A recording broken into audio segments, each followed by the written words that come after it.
On this week's episode of the Weekly Dab of Football, apparently karate moves are allowed in the Premier League nowadays. We're going to find out what league had an ambulance driving on the field while the match was still being played. I swear, you only see this stuff in football, man. And we're going to talk about the ultimate glory hunter, Mr. Beast, spotted at an Inter Miami game. This is the Weekly Dab of Football.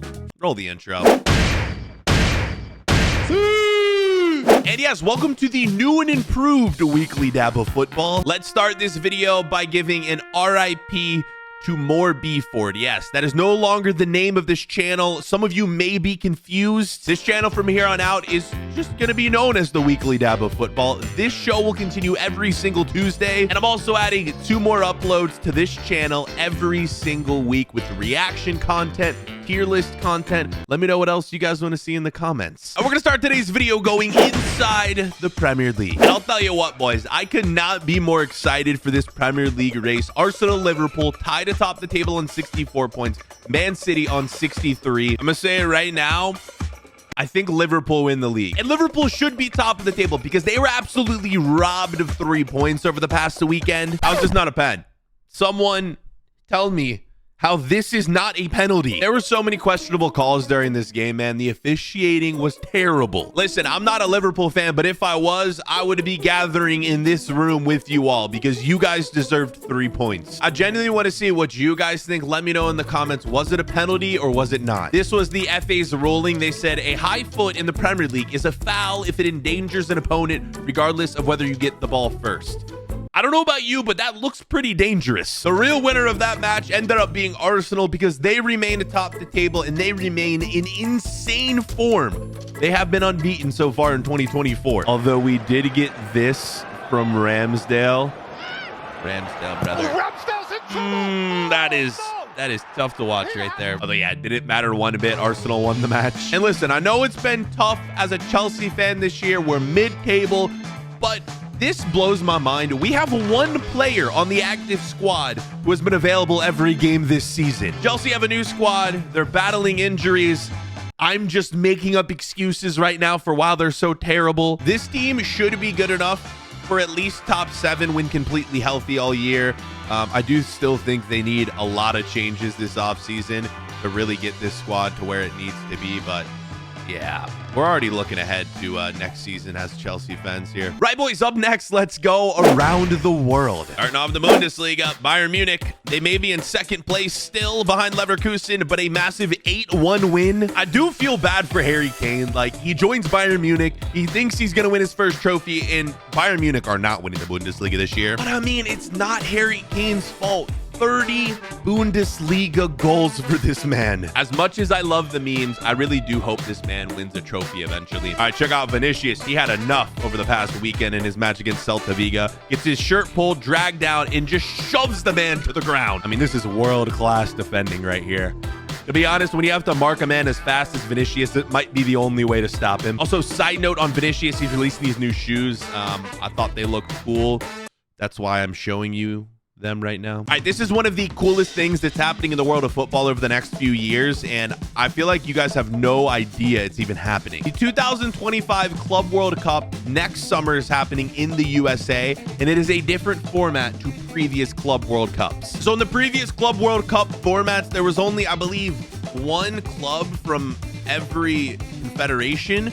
Now there's multiple. So out of Europe, Chelsea have already qualified. Real Madrid, City, Bayern, and PSG. Whoever wins the UEFA Champions League this year will qualify as well. 3 Brazilian clubs have already qualified, and 3 more clubs from South America are still yet to qualify. Over in Asia, you have a team from Saudi Arabia, Al Hilal. You have a team from Japan, and then there will be 2 more Asian countries. Al Nassr could be in if they win the Asian Champions League this year. In Africa, you have an Egyptian club, you have the Moroccan club, and then 2 more Egyptian clubs are yet to qualify. And then in North America, you have 2 Mexican League teams. You have the Seattle Sounders from the US, and then whoever wins the North American Champions League this year will also qualify. Fingers crossed it's FC Cincinnati. Crazy that FC Cincinnati could be facing off against like Chelsea or Real Madrid. I feel like the Club World Cup has always been sort of like an average competition, but now that there are more clubs competing and it's going to be in the US, this has potential to be one of the best tournaments in world football. Moving on, some top atmospheres over the past weekend. We have the Belgrade Derby, which took place this past weekend, man. The whole ultra section is on fire. Half the stadium is on fire here. You also had this coming out of Italy from Roma in the Europa League in their match against Brighton. And these atmospheres are just making me want to go travel again and just watch football in as many different countries as possible. Eden Hazard returned to his former club Lille over the past week, and Lille have named their training centers after the legend that is Eden Hazard. He was also honored at their match. I feel like we disrespect Hazard a bit too much because the way his career ended. We forget that when this man was in his prime, he was one of the top 5 football players alive. I had no idea about this story. This is my first time seeing it. So apparently Messi signed his first ever contract with Barcelona on a napkin. And this is what's known as the world's most famous napkin. It's going up for sale in New York City, and the starting price is $380,000. And that's just the starting price. This napkin's probably going to sell for over $1 million. Do you imagine the scenes if a Ronaldo fan buys the napkin and uses the napkin for its intended purpose and wipes his face with it after eating, throws it away? And we end around the world with this. Modric's daughter looks more like Modric than Modric himself. That is low-key terrifying. They're identical. All right, boys, up next, let's go 60 seconds in America. Let's start the timer and MLS. Oh God, watch how this ends. You'll never guess how this ends. Should be an easy goal, right? Should be an easy goal, right? Misses it. And I mean, I'm trying to like help promote MLS and tell you guys that we are a legitimate league here. I mean, to be fair, we could go back to this Premier League highlight and see Ramsdale fail again. This was wild though. Keeper way off his line. What are you doing? Why are you that far out there? Gets back in position. Fair play to Inter Miami for defending this. Jordi Alba on it. I guess that's what happens when Messi doesn't play. Yes, Inter Miami took their first L this season to Montreal in that match. Messi sidelined. And you want to know who else was sidelined? Mr. Beast. Come on, Mr. Beast. You're better than this, man. You're from Charlotte. Support your local team, man. Instead, he's glory hunting. He's got a Miami shirt on, man. Come on. Nah, but it's fine, Mr. Beast. I did the same thing. I went to Miami. I saw Messi. I did it. I didn't wear the Miami jersey, though. You'll never see me rocking the Miami jersey when I support FC Cincinnati. Never. There were some crazy results over the past weekend in MLS. First, this right here. St. Louis City equalizing in the 93rd minute. And that was just the first of loads of extra time goals in MLS this weekend. This one is crazy. 95th minute. It is a goal kick, tied at 2. Just watch this, man. Goalkeeper boots it midfield, plays on the head of one of the midfielders, straight onto an attacker, scores and wins it. MLS is always producing last-minute goals. And we got goals at the very end of games and the very beginning of games. This one was in the 13th second of that same game from Orlando. Oh, and why not? One more last-minute winner. This one, NYCFC versus Portland. What a goal, man. Oh my God. In the legit last second of the game. This was in the 8th minute of 8 added minutes of stoppage time. Hurls it. That is just so beautiful. MLS is off to an amazing start, boys. That is 60 seconds in America this week. How do we do? All right, it's time for the goals of the week up next. And we're going to the Serie A for a 95th minute equalizer from Llorente. This was just a thing of beauty, man. The cross, the header, the first time finish on the right foot. We got some good goals this week. Let's keep it rolling. All right, this is coming from the USL, the second division of football in the USA. 95th minute equalizer. Wait for it. From a goalkeeper. Goalkeeper into the blue, flies in with his head and scores it. Is there anything better than a goalkeeper coming forward in scoring at the end of a match? I don't think there is. I think that's peak football right there. Right, more from the Serie A. Check this out, man. Cross, bicycle kick, finish. That is a nice goal. It was just such a good week in MLS. Let's keep it going. Jesus Ferreira with a free kick from outside the box. I was actually just in Dallas filming with Jesus Ferreira over the past week. I have some content with him in MLS coming soon. It's going to probably be over on Instagram if you guys want to check it out. Jesus Ferreira, awesome guy. He actually streams FC24 on Twitch. Kind of cool. How about another MLS goal from an Italian, Insigne? Look at this. Just a thing of beauty. Curls it in outside the box. Insigne joined one of the worst clubs in MLS, but Toronto might be turning it around this year. This one was crazy. We've seen so many outside the box goals coming out of MLS this year. One more look. This one's never being stopped by the keeper as well. That's just a screamer right here. Look at this. Yeah, keeper's never touching that. This goal was just okay. This is Messi's first goal in the CONCACAF Champions League. He scores in his second variation of the Champions League. Well, Champions Cup, this one's called. We'll see if Messi can win this. If Messi and Inter Miami win the CONCACAF Champions League this year, they will qualify for the Club World Cup, which we talked about earlier in the video. And I think everyone wants to see Messi in that competition except me. I want to see FC Cincinnati, so I hope they beat Inter Miami. And we're going to end goals of the week with this. Check this out. From a corner, look at how he scores this one into the Conference League. Oh my God. One of the most impossible angles in football to score from, man. When do you ever see goals scored from that angle right there? Oh, keeper. It looks like he kind of just gave up at the end, but I think the shot was just so perfectly placed. All right, boys, up next, it is meme mode. Starting with this French team who played an away match at Nice. And shout out to the 2 fans that attended the match. 2 away fans made the trek out there. You know what? The respect that I have for those 2 fans. All right, up next, is this a corner or a penalty? Let's watch it right here, coming out of Belgium. What do you think? I'm gonna watch it one more time. Nah, that's one of the most obvious handballs I've ever seen. And he gives a corner.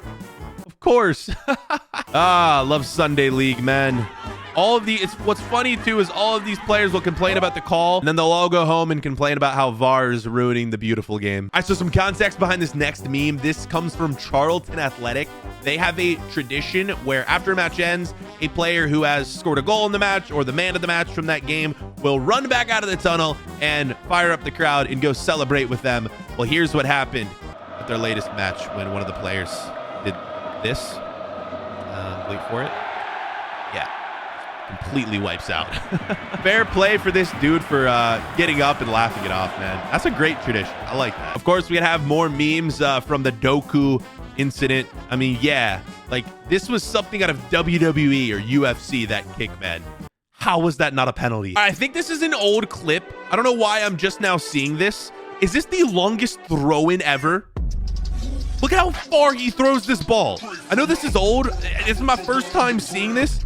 Yeah, it is. You got to get his world record for it. Look at this one more time. For some reason, like, I want to believe this is fake.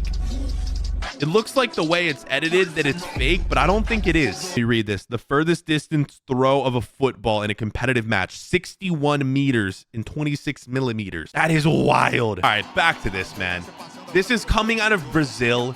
They had an ambulance on the field and the game was still going on. This is peak South American football right here, man. I swear every week we have some of the funniest clips and the most random clips coming from either South America or Africa. Here's Twitter giving us context. Apparently a player jumped to head the ball and fell, hitting his lower back on the ground. A very strong throw. He left screaming in pain and the ambulance had to rush. He went straight to the hospital. What I don't understand is why did they keep playing with the ambulance on the field? Up next, a goalkeeper who forgets where he is and apparently gets away with it. I didn't see a whistle. And the video also just cuts off. So I guess we'll never know if he got carded or not. All right, so like 8-9 episodes ago in meme mode, I showed you these 2 German kids drinking beer in the stadium. Last week, we had this kid vaping in the stadium during an FA Cup match. And now we have this like 12-year-old kid smoking a cigarette during a game. I have 2 questions. How are these kids getting a hold of this stuff? Question 2, how are the cameras always finding them? All right, to be fair, this might not be a kid. It is a bad angle. This guy might be 40 years old for all we know. Right, boys? Inter Miami exposed on a TikTok about 2 years ago. They commented on Ronaldo and Tom Brady with 2 goat emojis. Inter Miami flipped up real fast now that they got Messi. It's funny that someone actually went back and found this and now it's just going viral. Right, did you guys know Balotelli is still playing football and lighting fireworks in his own changing room? What is this? Yeah, I had to Google. I'm like, is this an old clip? Is Balotelli still playing? No, he is playing in the Turkish league right now. This is mad, man. Imagine he was still at City just lighting fireworks off, throwing them at Haaland in the changing room. Balotelli is truly one of the most insane footballers to ever play the game. We end meme mode with this, a man who fell asleep during a football match. Wakes up and he is on the big screen. He has no idea what's going on.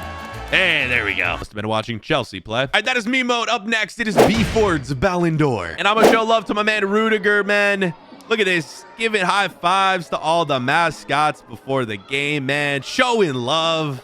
I respect any footballer who does this, man. You know that in this moment, obviously, they're preparing to play a big game, but for these kids, it is one of like the top moments of their childhood. You'll know they'll never forget this. So shout out to Rudiger. You get BFord's Ballon d'Or this week. Right, boys, quick outro. Last week's episode, a lot of you missed most likely because it was age restricted. I don't know why it was. I'm guessing it had something to do with the thumbnail. I'm going to leave it right here. Go watch it. It was a really funny episode, I thought.